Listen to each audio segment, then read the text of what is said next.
Dynamite Download. Welcome to Dynamite Download, your source for positive coverage of all elite wrestling. This is what pro wrestling feel like. I told you guys, positive energy. I think that created a little moment in itself. You're saying I have a better record than Kenny Omega and Samoa Joe, and now I'm going to have to wrestle them. Super kick, hot tag! I've never seen someone able to break down like wrestling like he does. That punk, that long-haired hippie freak. My real story does connect with a lot of people. So that you need to be careful in the locker room. It definitely seems that women's wrestling has been elevated. And with the loss of Brody, I feel like we were just kind of a little bit directionless. I was like deep diving into like cults. Raw horse. Raw horse? Oh my god! Amazing. I had to smack him around a few times to fully gain his respect. You said that in front of the voice of a generation? It was Frankie's match. Awesome. This podcast is, quite frankly, the drizzling shit, if I'm being quite honest.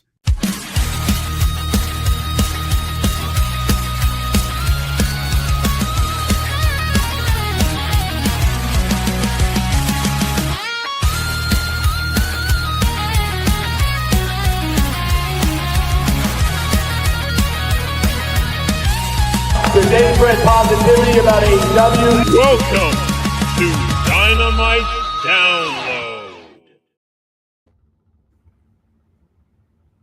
Brent, do you think you can mimic that guitar solo for us? On the real guitar? Drums. There we go. I'll be the drummer. Of you shredding that guitar, the Dynamite Download solo. Call What's up, me gentlemen? Mind Happy Pert. Friday night. Mind Pert. What's up, guys? There you mind, Pert. I Yeah, used to play the drums back in the day, too. I still have my drum set, but it's at my parents'. But it's been a while since I picked up the sticks and banged on the drum all day. But I do miss it. It was a good time. But happy Friday night, gents. It's pretty much like Friday Night Flights and Fights. We're cruising. We're cruising on the final push to Forbidden Door. I can't believe it's here already on Sunday. I'm actually just kind of like to piggyback. It's like a follow-up to our All In. I'm all here for a Sunday afternoon pay-per-view. I like it. I like these afternoon pay-per-views, man. It's 2 for 2 for the last two. What do you guys feel about afternoon pay-per-views? I know we lived one down in Texas, but what do you think about Forbidden Door being at about 1 p.m. start for our time? I'll let Brent go if he wants, but I love it. Yeah. Oh, yeah. It's great. I mean, you get to enjoy it. You're not too tired. And, you got kind of some time to absorb it, after it's over. But, yeah, I think it's awesome. And I feel like on the pay-per-view days, I'm, like, waiting around to watch it anyway. True. Yeah. Well, the thing is, are you going on a safari excursion, Mind Runner? This is my Bucky set. It's not working with headphones, but I was going to use my Bucky set. But no. I also when I watch something suspenseful, like when I used to binge Breaking Bad, and I'd watch it before bed. It took me a while to fall asleep because my heart was racing and the adrenaline was pumping. So I'd have to like flip on Friends or The Office or something afterwards just to kind of like reset my mind. So to have this afternoon pay-per-view, it does give you time to digest and relax a little bit after the pay-per-view on it. And you don't have to say, yes, Breaking Bad was so good. Or you don't have to watch the end of it the next day because you're too tired. So I'm all here for it. Start pay-per-views earlier. Please. Yeah, especially Sunday ones. Because Monday sucks when you have a late Sunday night pay-per-view. For sure. But yeah, it was done. You calm down. Everything's good. Love it. Love it. Love it. Love it. Now, is there any... I'm looking at the card. And right now we got 3, 6, 9 confirmed matches as of now on the main card, which is going to be insane, top to bottom. These matches are just like incredible stuff. And I got a couple of the other DD picks already in our thing, and I got most of my picks locked in. But there's a handful of I feel like might be clean sweep lock ones for us, which is kind of surprising. But I guess we can just go back and forth. We'll save some of maybe the heavy hitters for a little bit later in the show. But, yeah, no 0-hour matches yet. I'm sure we'll get some announced after Collision because, in typical fashion, I'd be shocked if we didn't see outrunners anywhere. I'd be shocked if we didn't see a conglomeration combination anywhere, especially with AJ Boom, EC. Yeah, the AJ Rizzler. Boom. I don't know if they're gonna be in there.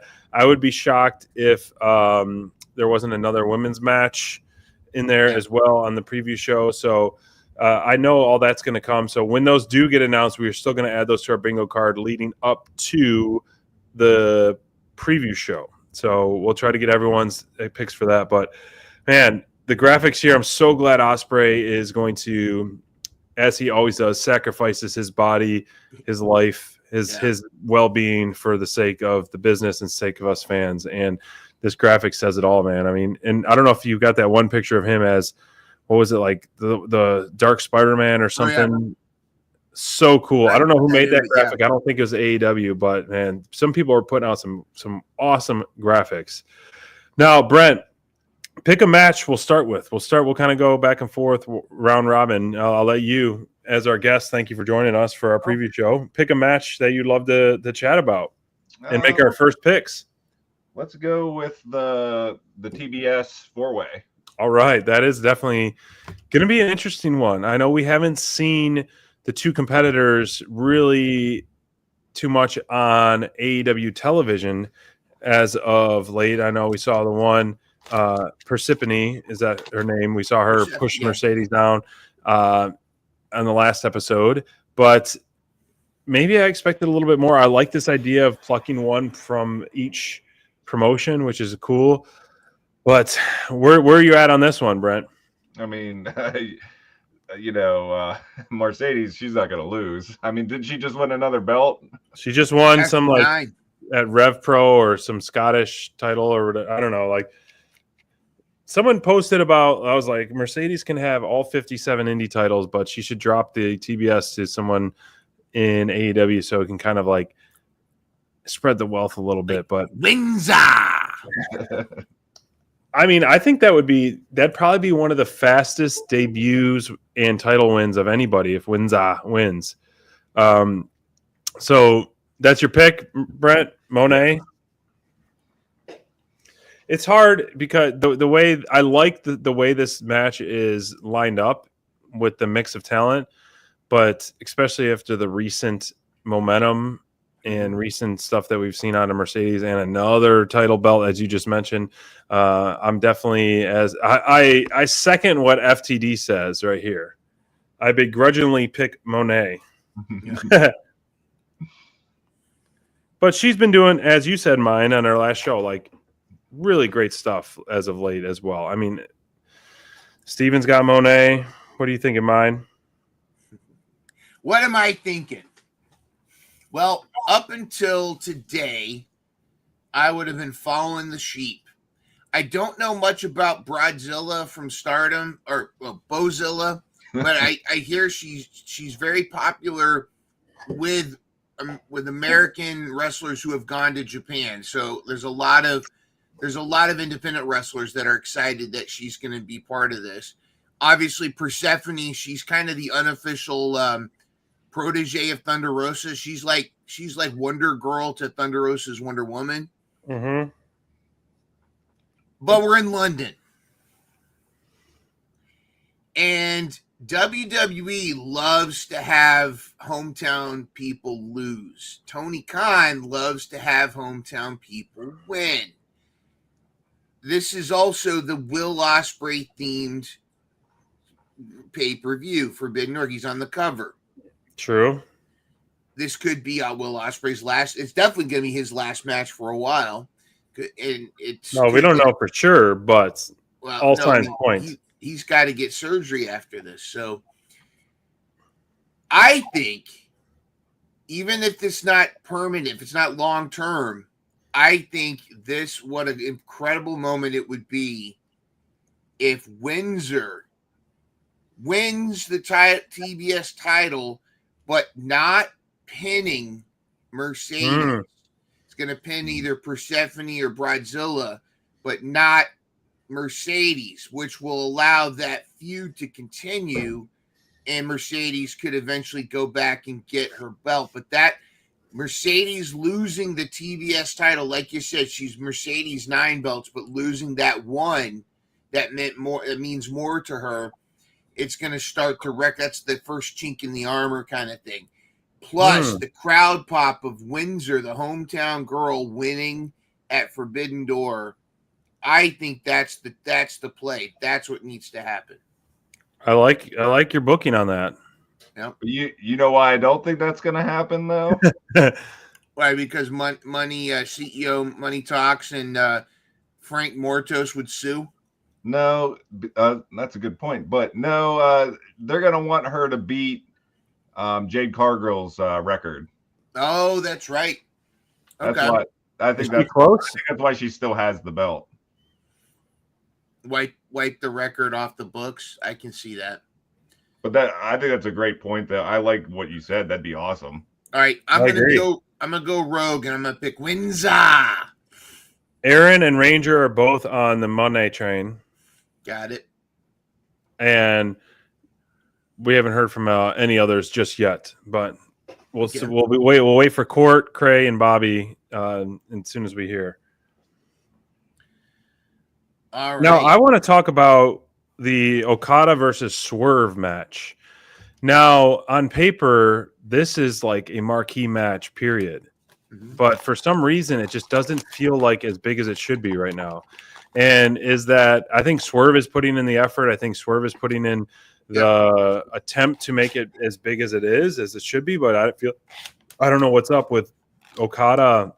I don't know. It doesn't seem like it should be. The build is not there for this match when this should be such a super high stakes. All eyes on it because look at the star power. I mean, Okada. I mean, we know his history. We know his resume. We know Swerve, his resume in AEW, obviously former world champ and all that he's done. And it's just so fun in the ring. But for some reason, I don't know if it's just me or if you guys are feeling that same thing. Does it not feel like as big as it should be? It hasn't felt, and a lot of that I think has to do with the lack of Okada wrestling. You know, he showed up a couple times with Don. He did a promo with Don Callis backstage. You know, he showed up that one time with a chair and then got attacked. But the lack of Okada on TV, I think, is part of it.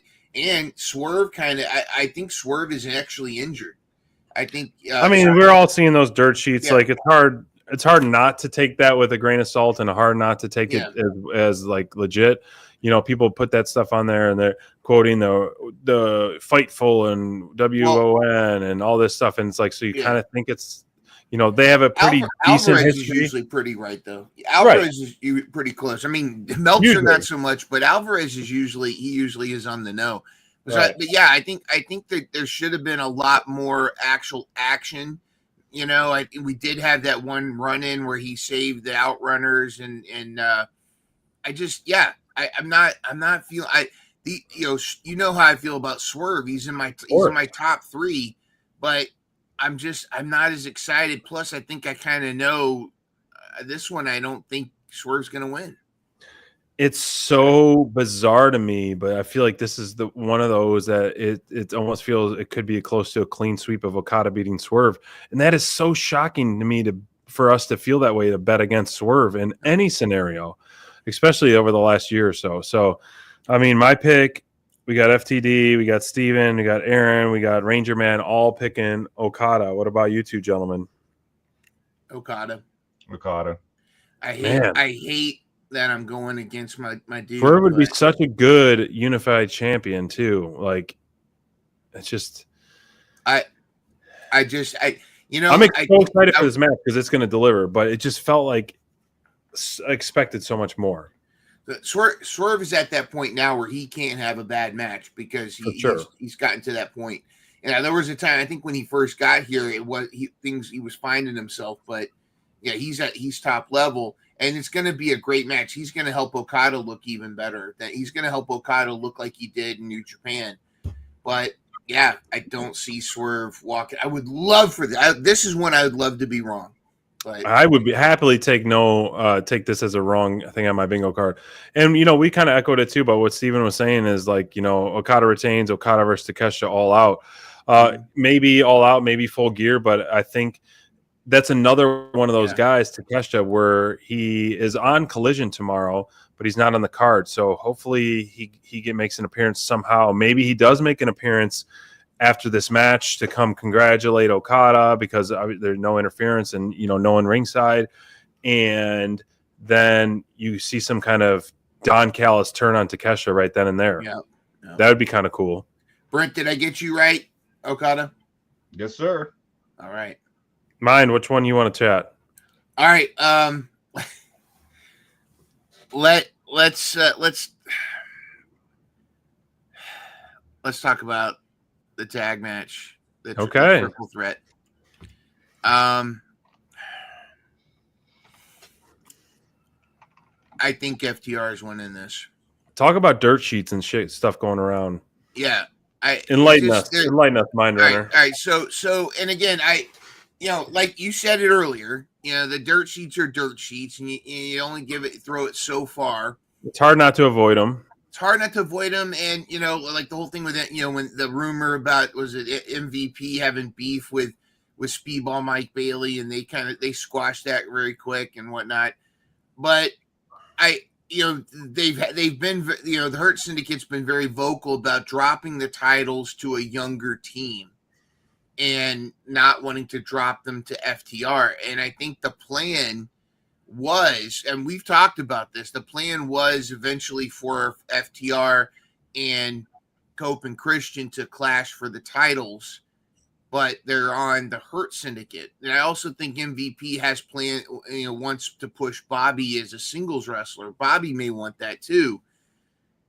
And as much as I love Brodito, I think they're there to take the pin to protect Hurt Syndicate. But I think the shenanigans, and it's going to be a really rotten way, but I think FTR is going to walk away with the titles, and they're going to win. And then we're going to meet, and we'll talk about that other match later. But then Cope and Christian are going to move on to dealing with FTR and going for the titles. How you feeling, Brent? I'm almost feeling the same way. That I have the same kind of mindset. You would think the Hurt Syndicate would have the titles longer, but I think everything mine just said, I think Bobby wants to go for a singles run.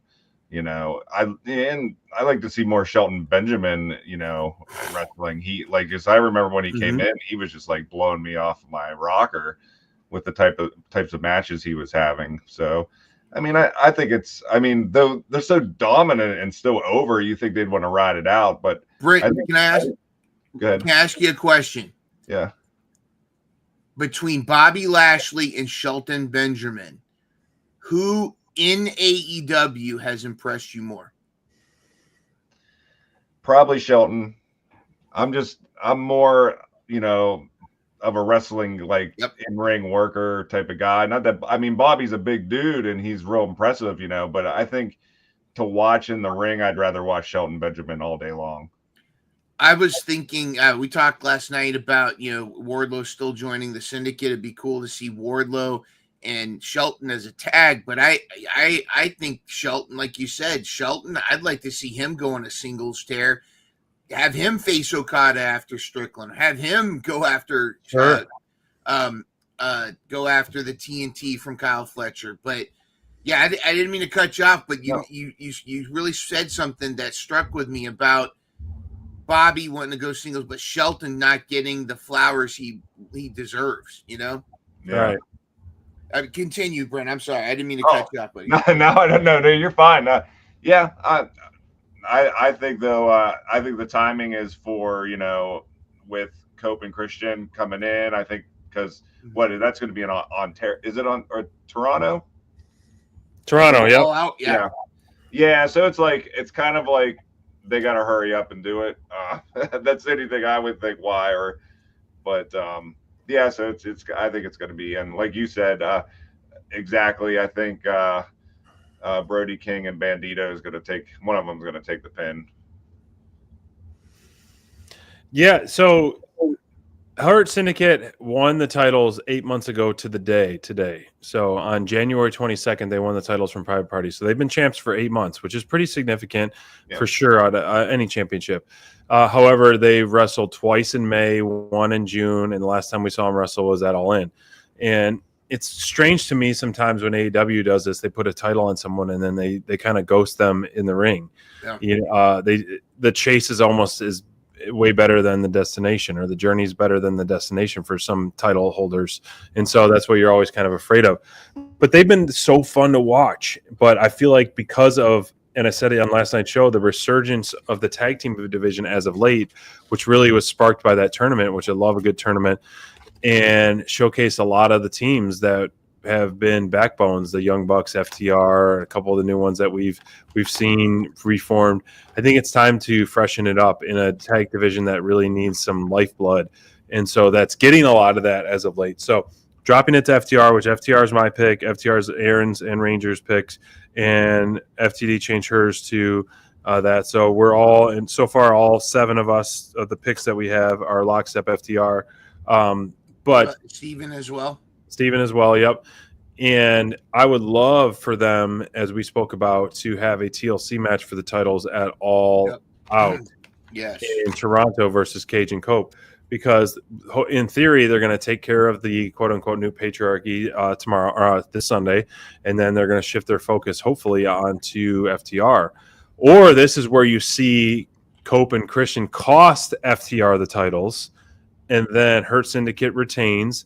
And then they still have a TLC match at there for the not titles or whatever it is, or make it a triple threat TLC match there as well, like you've been always wanting to have Mind Runner at All Out. So there's a lot of options, and I feel like even if we're wrong on this and Rodito somehow wins, we'll all be happy. If Hurt Syndicate retains, then I think we're kind of back to square one, which isn't necessarily a bad thing as long as they just get more time in the ring, more featured, because every time they've dominated a tag team, it's been fun.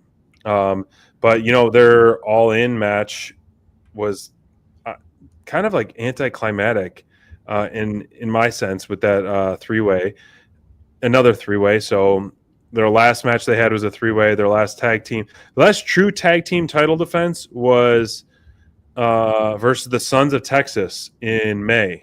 Yep. Okay. Go figure. But yeah, exactly. All right, which one you want to talk about, SPD? Oh, back to Brent. Oh, back to Brent? Okay. Oh, let's see. Let's talk about...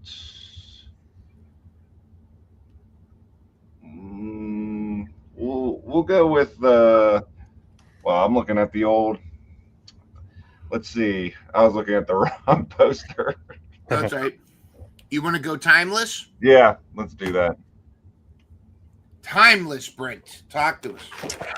Man. Oh, man. This is going to be a split one, I feel like. I was thinking about this earlier today. I think I'm going to go Tony Storm. Okay.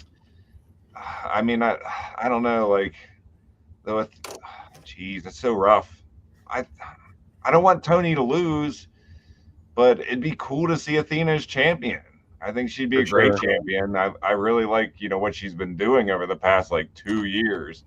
It's been amazing, and she's great in the ring, and, geez. I just don't think you should take the belt off of Tony Storm yet, though.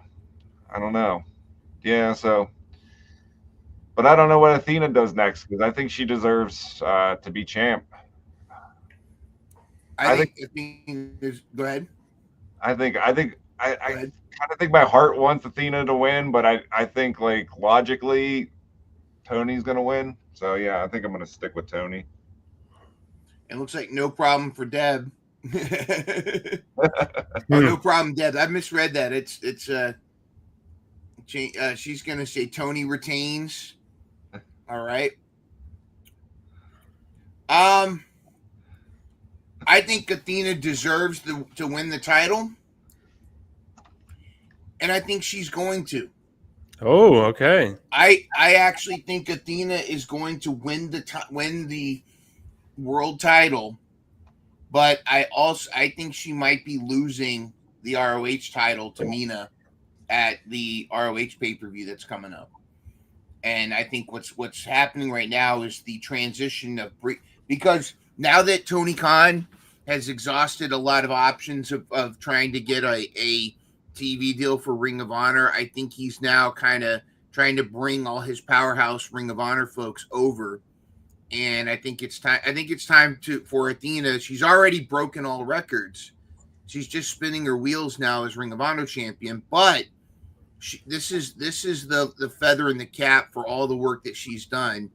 And what does Timeless Tony Storm do after this? Maybe form a tag team with Windsor. The tango, the tits and tango or something like that. And some kind of tag when they do the tag team titles. But I think Athena's going to win this one. The pop, we all heard the pop live for her. Now, granted, it was in Texas and she's a Texas native. Right. But I think Athena walks away as the champion out of this. You're in company of Aaron and Ranger with that one. Yeah. I'm going to say Tony Timeless because I just still feel like there's so much momentum behind her.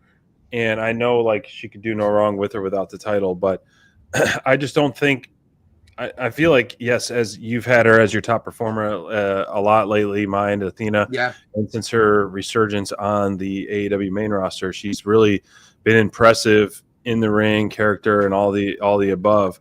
And it's almost like, if not now, win with that. But also, I feel like she's just now breaking into a full-time AEW roster. So it's like we're still in the infancy phase of her, hopefully in the infancy phase of her time in AEW. And so Steven brings up the point of rematch at All Out. How is she going to gain her rematch back? Which I would be compelled for that.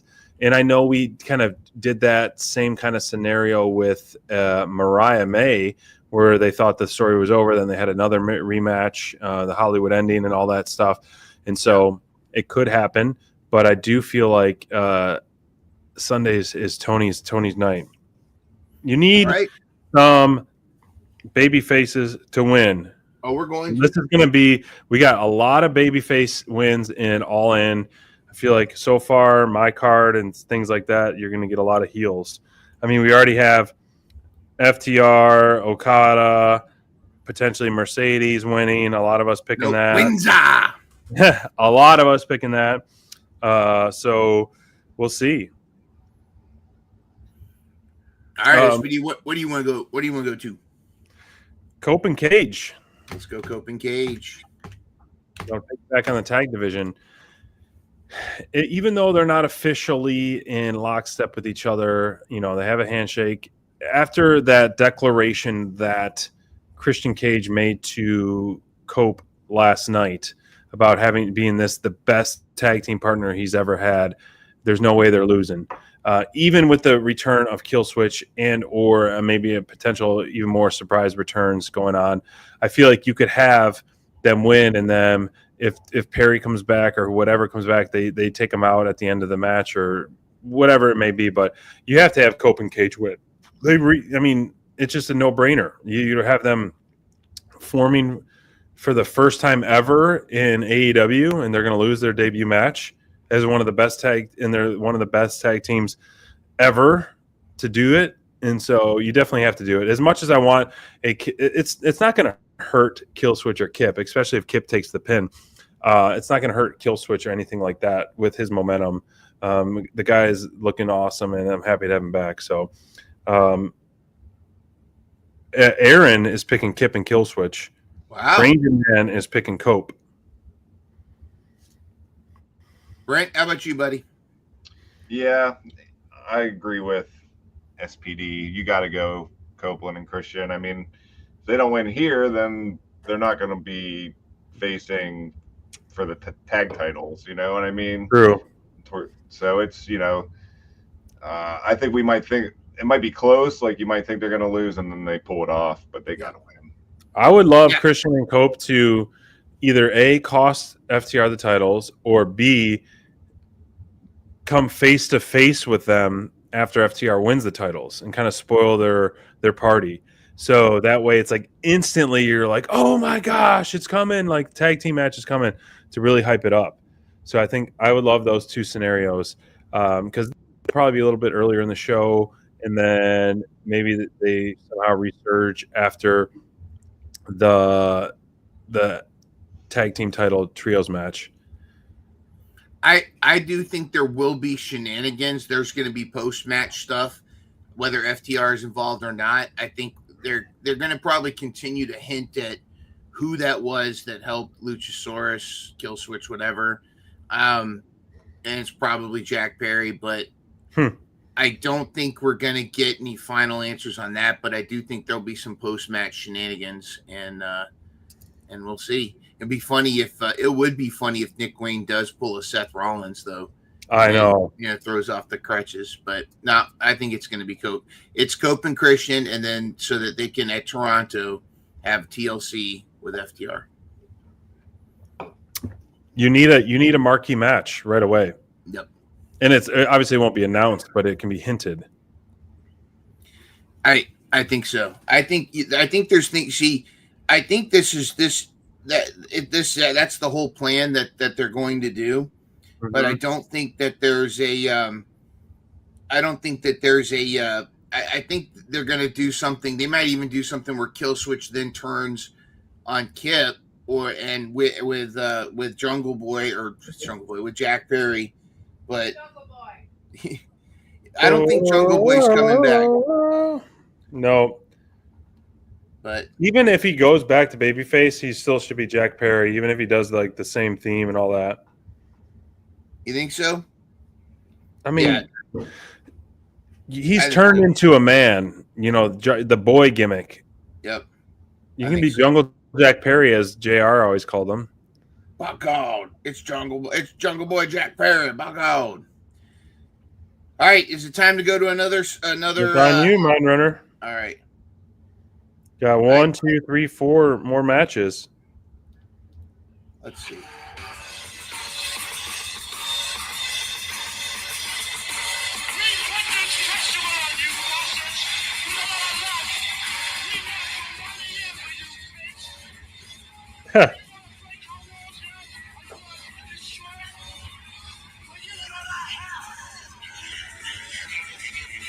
I think it's time to talk about the match that almost never was. You know. If you know this New Japan, if you know the history between Zack Sabre Jr. and Nigel McGuinness. Unfortunately, I don't. Well, then this has been a match that they wasn't entirely sure this would ever happen. Nigel has been busting his ass, as we saw last year at All In London. He surprised everybody showing up in the gauntlet. This has been the plan the whole time. Nigel McGuinness in London versus Zack Sabre Jr. for the IWGP World Heavyweight Championship, and this goes beyond title. This is if anything, if this is Nigel's last match ever, then he has successfully. He's got that last. When Cody quit WWE and he made that list. Mm-hmm. This is Nigel's last name on his list. Wow! And he can successfully strike Zack Sabre Jr. off as he wants this match. It's destined to happen. This is definitely a hype match. Do I think Nigel McGuinness is going to walk away champion? I think the Daniel Garcia factor is going to factor in. Now, is this going to be Daniel Garcia turning heel and costing Nigel the match, or is this going to be Daniel Garcia and it's going to lead to a Daniel Garcia Zack Sabre Jr. match? But either way, I think Zack Sabre Jr. retains. But I am super stoked and happy that Nigel's going to get his match with Zack Sabre Jr. And I think it's going to be incredible, and he's going to put him over. Or Nigel wins, and then he gives the title to Danny Garcia. How lame! Oh wow! Is that your pick? No. Okay. Well, No. No, my pick is what's his name? Is Nigel. You're picking Nigel? Yeah, I'm picking Nigel. Nigel. Right, not over Zack Sabre Jr. All right. Uh-huh. There you go. Full Tilt Deb says that Nigel McGuinness is going to win, and then her fantasy booking is that he then turns, or how about this? He wins the title and then turns around and says at All Out he's going to give Daniel Garcia the first title shot. I don't know. Lame either way. It's lame either way. All right. Well, yeah, I got Zach. I mean, he's the world champ. I can't see him losing to a part-time wrestler, even the storyline aside.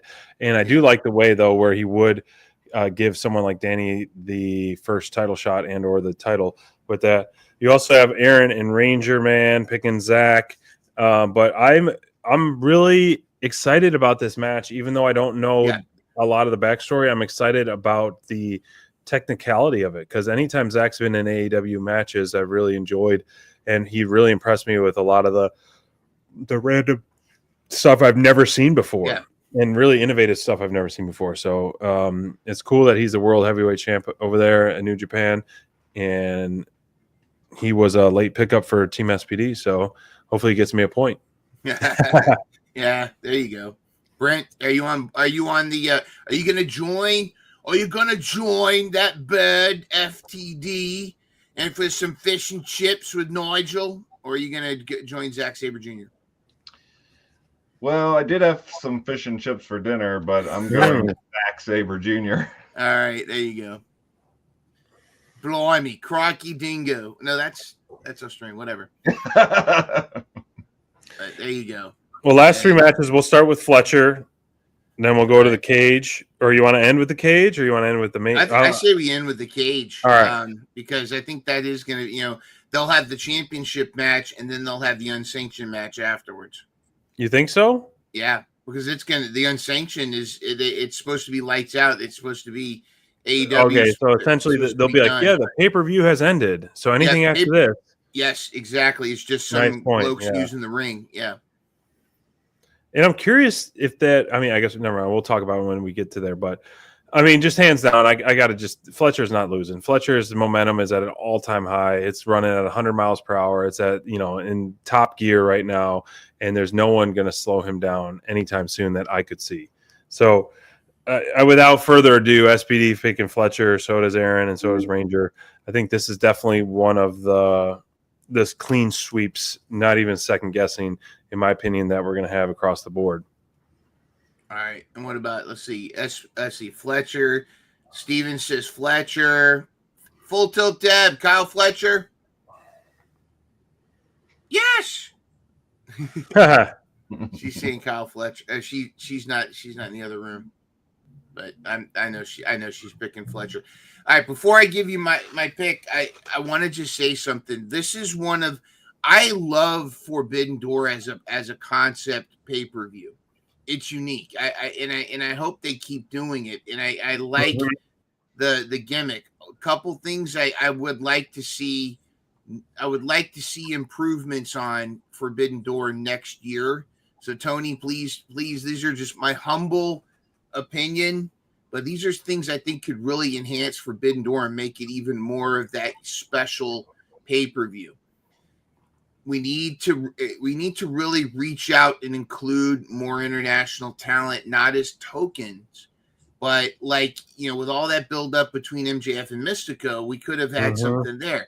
I think you need to, continue. I hope that between now and next year that the CMLL AEW partnership blossoms more and more New Japan. I think, more reach out to a lot of, like Rev Pro, a lot of these UK promotions.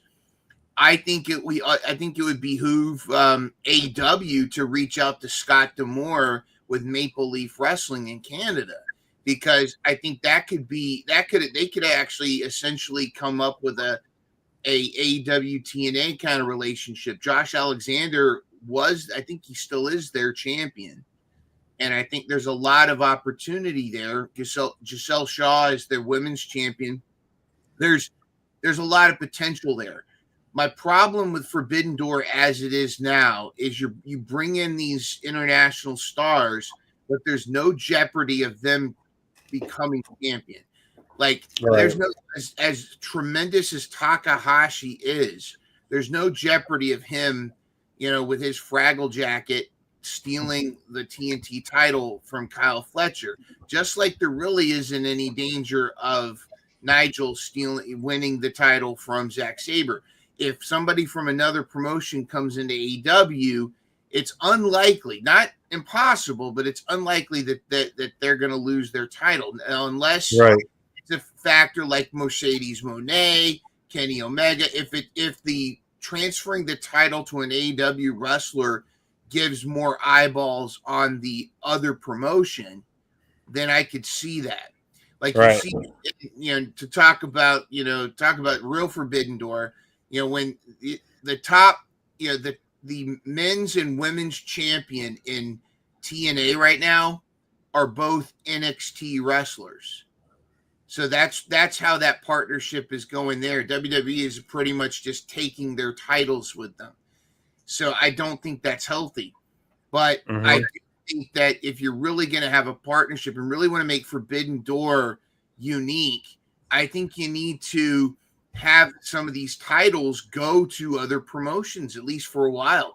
Definitely that Undisputed. It would be interesting if instead of Swerve, Okada was fighting Mystico, and then Mystico win and surprise everybody, or something, like have some build up some foreign start and not just start it like a few weeks before Forbidden Door.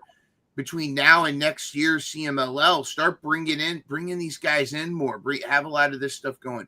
Anyways, I'm going on a rant here, but I really think Forbidden Door is a unique, it's a pay-per-view that could really be a banger, but there needs to be jeopardy in these matches, and I don't see it. But yeah, I was shocked they didn't have a New Japan tag team in the tag team match either. This definitely just feels like a AEW pay-per-view. I feel like you should have a team AEW versus team New Japan. You should have a much more. This is to me the least amount of cross promotion of the Forbidden Doors we've had so far. And so, I agree with you. Wanting more of it, I did expect more, and give some love to New Japan. Forbidden Screen Door. Yeah, on that. So, so Brent, I'm sure you're in lockstep with us, right? Yes. You mean you're not going to pick the upset? Yeah, I can't do that. I mean, Brent, does it make sense what I was saying about Forbidden Door, though? Like, oh yeah, I mean, it's like you said. It's pretty much as predictable. So I think that's what makes a lot of this not that exciting.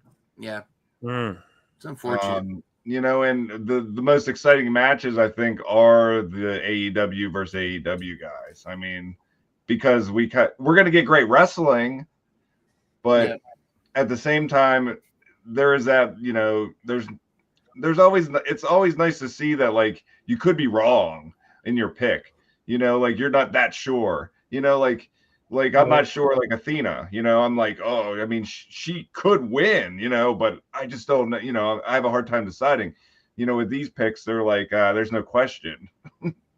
Right. Okay, the current Stardom champion is Saya Kamitani.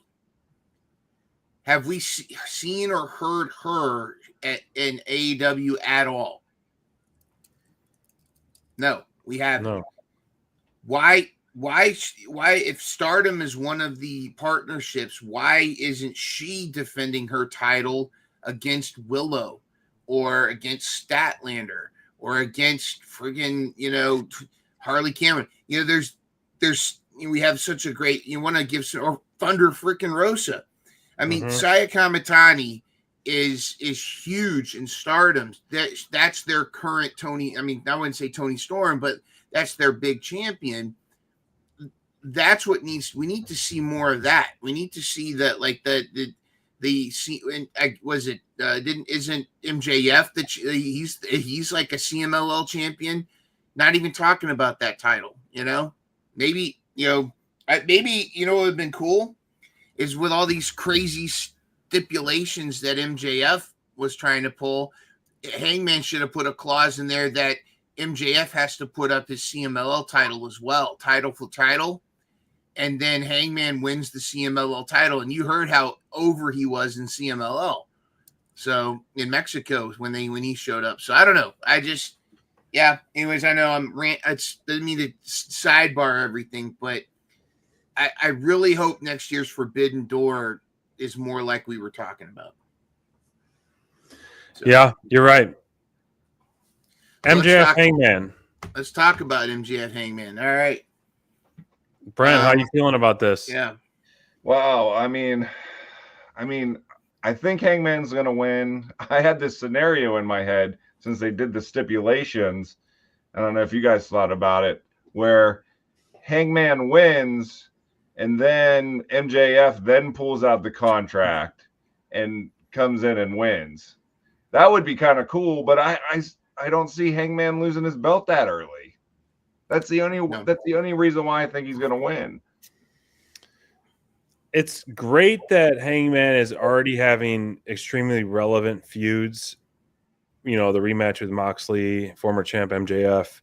I didn't expect it to be jumped in this quick, but the rise and the journey that Hangman got to where he was for the ultimate payoff at All In, for it to be deflated that soon would be one of the biggest mistakes AEW has made in a long time, in my opinion.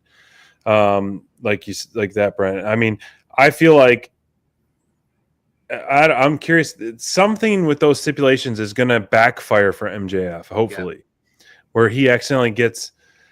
I hate to count out, but he accidentally gets counted out, or he accidentally gets DQ'd, or whatever. So one of his stipulation backfires with him, which would be kind of great. Even though I am impressed with MJF when he turns it on in the ring. He can have some really good matches overall. Like, he is very talented in the ring, even though he's few and far between match wise. So hopefully one of those stipulations backfires. I'm all here for him still having the contract a little bit, because I do like that, scumbag with the contract still lurking in the dark, in the winds, in the background. You never know when he's going to cash it in, and never being successful as well. But he does so good with an accessory, the diamond ring, and now the contract. And so like that works well for his gimmick, but there's no way Hangman's losing. I mean, you can't. I mean, this is the face of AEW. I mean, what he went through to get to this point, you cannot suck any wind out of the sails anytime soon. No. Anytime soon. No.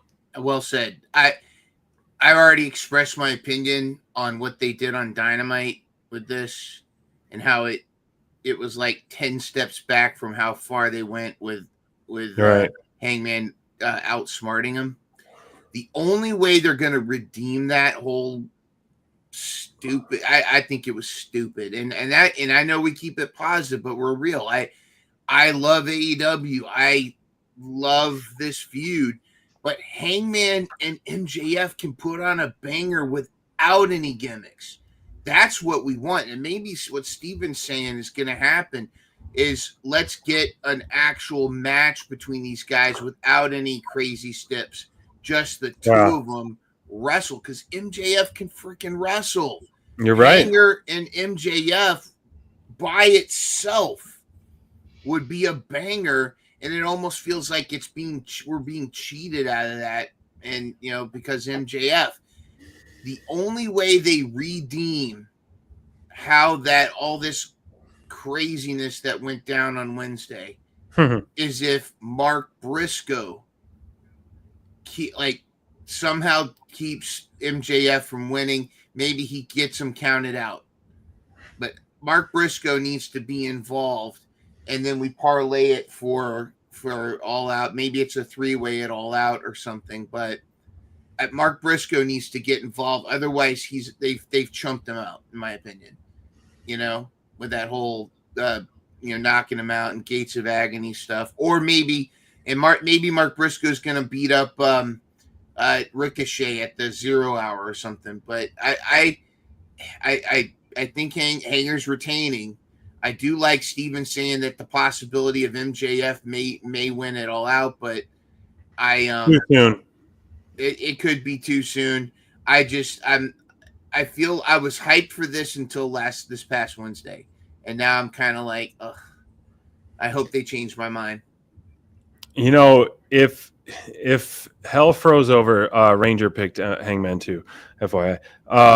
If hell froze over and MJF did win this soon, I would 100% believe what Crayfish has been harping on for a long time is that MJF has sabotaged a lot of our favorites, the Wardlows, the DMDs, and others, like that. He will almost have like this, like, do whatever he wants, part of his contract with Tony Khan. If he really did beat Hangman, man, I would be so shocked. Like, I would hate it. I would really, really hate it. Yeah, I don't know if that's true, but like, I don't think it is. But if this would be my final reason that I would believe that if he does.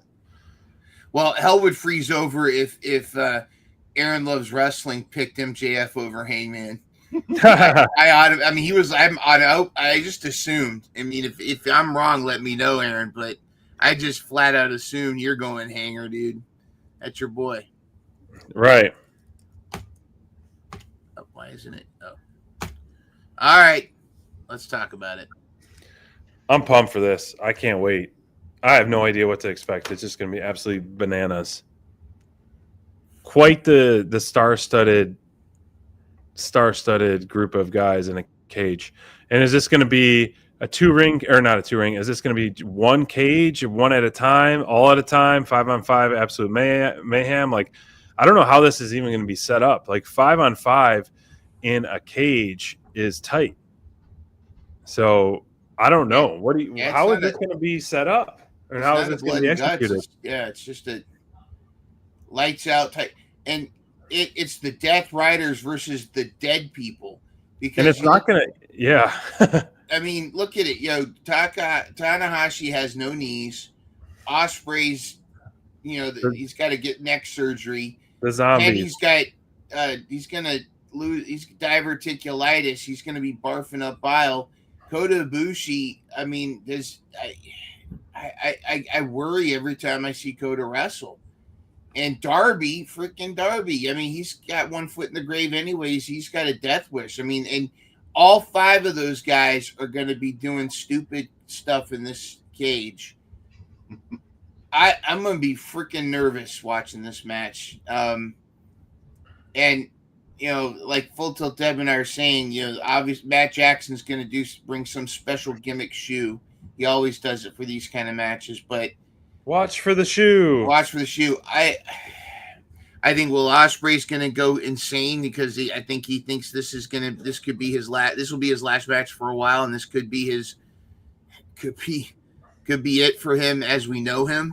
Mm-hmm. So I think the Death Riders are going to win this. Wow. Death Riders are putting you down.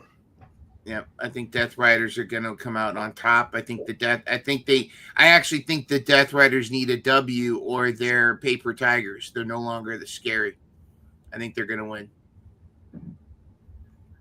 I mean, that would be 2 pay-per-views in a row they would lose.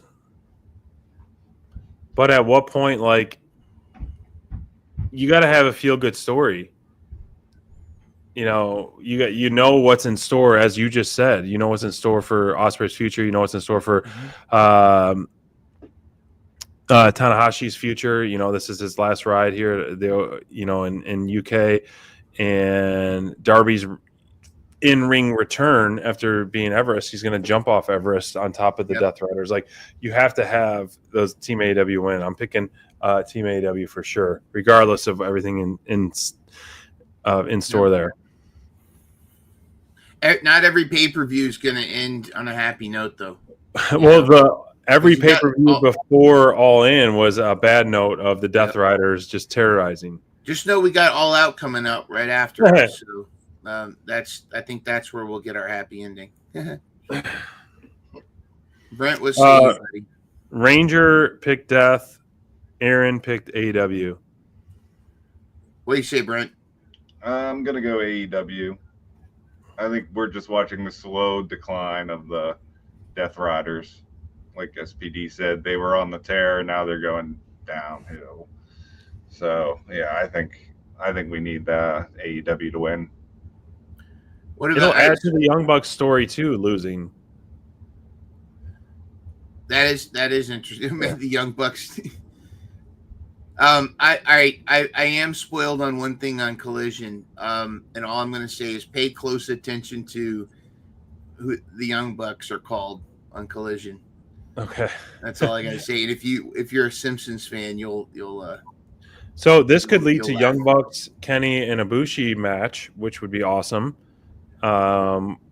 And then obviously this leads to a Darby Moxley one-on-one match at All Out, potentially, and which would be great. Why haven't we seen? I can understand Kenny's.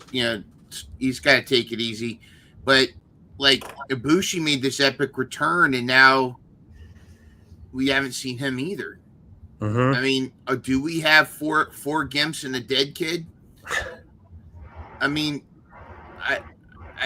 I'm not trying to be negative, but I'm really nervous about this. I'm gonna be on the edge. I feel like about this match could potentially be just like Guevara versus Matt Hardy at All Out 20. Was it 2021? 2020 or 20? When All Out when Matt got that concussion early on. Right. I'm just afraid something's going to go horribly wrong on this. Now, granted, you've got Claudio, you got Moxley, you got the Bucks. I don't know much about Gabe Kidd, but I'm sure if they vouch for him, whatever, Moxley's going to take care of them. Claudio's going to take care of them. The Bucks will take care of them. You've got guys that will take care of these legends. They take care of these hurt people. The Bucks aren't going to let Kenny get hurt too bad, or Ibushi. I think they're going to be. They've got the right people in there to take care of them. But this has got me a little bit nervous about this match, and not in the good way, not in the excited. It's more like, ooh, is somebody gonna really get hurt here? So it's got to be one of those cages that's not bumped up to the ring. It's got to be the one that's like big and wide, where there's like floor space, like a Hell in a Cell. Yes, like a Hell in a Cell. Exactly. Yeah. Where the kennel match. There's no way it's gonna be the one that's in the ring because that's tight for two people. Yeah. People are climbing all over like all crazy. Yeah, 10 people. But definitely got to be it. So we need your guys's given that this is the main event. We're assuming this is the main event. What is your total time bell to bell for a tiebreaker? I got mine written down already, so I don't need to say. What do you got? Either of you guys? I'm gonna say 31 minutes. 31 even. Yep. Brent? I'll go 29. 29 even. I said 36. Steven said 30 minutes. Ranger Man said 28 minutes. We're waiting for FTDs if it's a tiebreaker. But honestly, like this match, the Tony match, is really the ones that are going to make or break the bingo cards. And Windsor. Total time is just closest period. It doesn't matter if you go over, if you're 1 minute over versus 2 minutes under. So whoever's the closest, give or take. For the tiebreaker, that is. Yep. It's going to be interesting. I don't want to just, like, your thoughts and stuff are definitely valid, mine, about this one. And it's like we're almost like kind of ending on like a nervous note. But man, I can't wait for this, man. It's going to be fantastic. I just to change my mindset. I'm not worried about injury wise. Who knows? I mean, we don't know like their status right now. We haven't seen Kenny Omega since over a month. Ospreay hasn't wrestled in over a month. Ibushi hasn't wrestled in well over a month as well. And so Darby obviously has been many months, so he's fresh and ready, ready to be a firecracker, that's for sure. Yeah. I will say, Tanahashi with his limited things that he did Wednesday night, he did look good for considering. There were a couple spots where, he was struggling, but he was doing things. He did that. There was a Hurricanrana off the second rope, and he did it. Yeah, I think he's going to be all right. But yeah, and I think Will Ospreay is going in with that. Hey, this could be it. So I'm gonna go out doing what I love, and just he's gonna go all out, which is the other one. But yeah, it's it'll be good. I don't want to be Debbie Downer here. Wah wah. I don't want to be like that, but it's just it's going to be an incredible pay-per-view. And look at the match wise. Mm-hmm. All right, let's match wise. This will be a banger until the shenanigans happen. This is going to be incredible. This will be incredible. I mean, Brodito isn't going to win, but they're going to be awesome. This will be a phenomenal match, and the ending will be like heartwarming. Mm-hmm. This is going to be incredible. Incredible. This will be storyline incredible. And look at these two. I mean, two greats. Yeah, so the matches themselves are going to be great. So it's going to be awesome. Sweet. I'm pumped, guys. Can't wait. We're going to try to live tweet a little bit, and maybe we'll do a recap show or something if we got some time, and depending on how it all turns out. But I'm pumped, guys. So thanks for joining us, Brent, Mind Runner. Enjoy your weekend. Friday Night Fights. Enjoy the show. You're still going to the show tomorrow night, Mind? Yep, we're going tomorrow night. We're going to see Next Up Wrestling in Hampton, Virginia, and we're going to see that's where a lot of local talent are going to be there. We've had sometimes Jordan Blade shows up. She's a Richmond talent, and she's someone that has been on Mission Pro quite a bit. And Janai Kai has been there. Janai Kai was on Ring of Honor recently and was backstage in some of Queen Aminata's vlogs. Tony Khan, you need to sign the Kick Demon. She is a unique skill, personality and skill. Sign her. She is the female Speedball Mike Bailey. Dang, I want to see that. You need to put, because she does that same that kick. She is the Kick Demon for a reason, and I think she would be tremendous in AEW. Bring her in. I'd love. There's so many people I'd love to see her wrestle. One other spoiler. I'm not going to say who, but there is another addition to the women's roster as of Collision, and it'll happen. You'll find out tomorrow night. But there's a former WWE wrestler that is now All Elite as of Collision. So that's all. Find out sometime around dawn time. Yeah, in the morning, the dawn. Yeah, and I'll tell you who it is after. Well, thank you guys for joining us in the chat. We're going to get everyone else's. We were missing Bobby Court and Craze, and we'll round off there. And then the winner of that's going to get a +3 to the bingo card. Hopefully, it's not Steven because he's got plenty of points. Get patting those points for sure.